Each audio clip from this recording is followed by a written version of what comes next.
Oh my word, I have great news. Pixels doesn't suck. I'll stay with Big Yellow.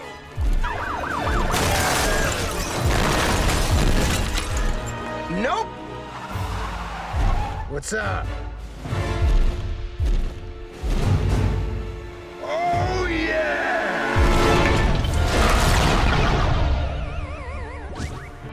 We're talking about the brand new Adam Sandler, Kevin James, and lots more movie. It's an action, it's a comedy, it's a drama, it's actually kind of good.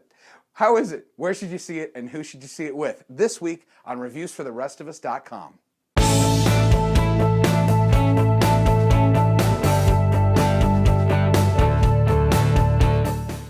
So in this movie, Adam Sandler, Kevin James, Josh Gad, plays Olaf in Frozen, and a whole bunch of others are all involved in this seemingly outrageous idea. Basically, several of them, a bunch of school friends from elementary school who were huge in the Pac-Man, Donkey Kong arcade game arena back in the 80s.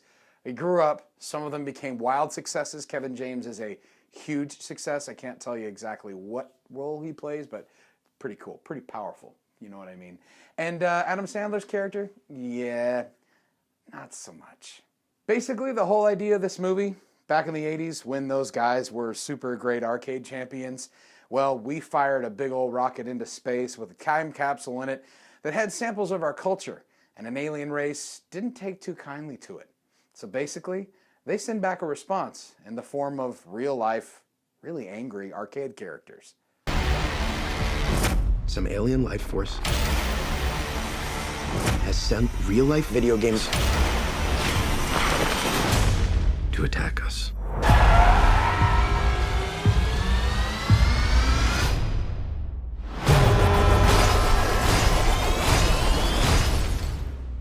Pac-Man's a bad guy? So how is it? Well, this movie exceeds pretty much every expectation. Now, admittedly, my expectations were pretty low, as were probably yours. Now, there is the nostalgia part that maybe you're like, oh, that'd be kind of fun. But you have to admit, most of us watch this trailer and go, what? But the movie is way better than the trailers. It really, really is. There's the nostalgia thing. I mean, what kid from the 80s didn't wish that their arcade game could really come to life or they could like play it in real life? That's what goes on in this movie. But more than that, believe it or not, there's actually a plot. Always a bonus. Some cool subplot stuff going on, which is fun. Some action, some comedy. And honestly, I'll tell you this, I really do think this is the best Adam Sandler movie in like the last 5 years. Unfortunately, the bar's not been set super high the last 5 years, but it's a whole lot better than the last several by Adam, I think, for sure. So where should you see it? I'd say see it in the theater. I didn't get a chance to see it in 3D. I would imagine it could look really great there. I would suggest you check the RunPee app because, among other things, telling you when great times to go take breaks, it'll actually give you an idea of what real fans are voting on how good the 3D is. Now, who should you take to this movie? Well, it is PG-13. That's a pretty darn good fit. Some kind of adult themes you may not want younger kids getting into, a little bit of foul language. Other than that, it's really, you know, it's kind of innuendo, but honestly, if you've got kids in your home that play video games, it's pretty safe. And I think you could get a kick out of this for a date night, too. Hope you loved this review. I hope you subscribe to us on YouTube, like us on Facebook and Twitter, of course, all that. You can see how to do all of that right here. And I appreciate you personally just taking some time to check out this review.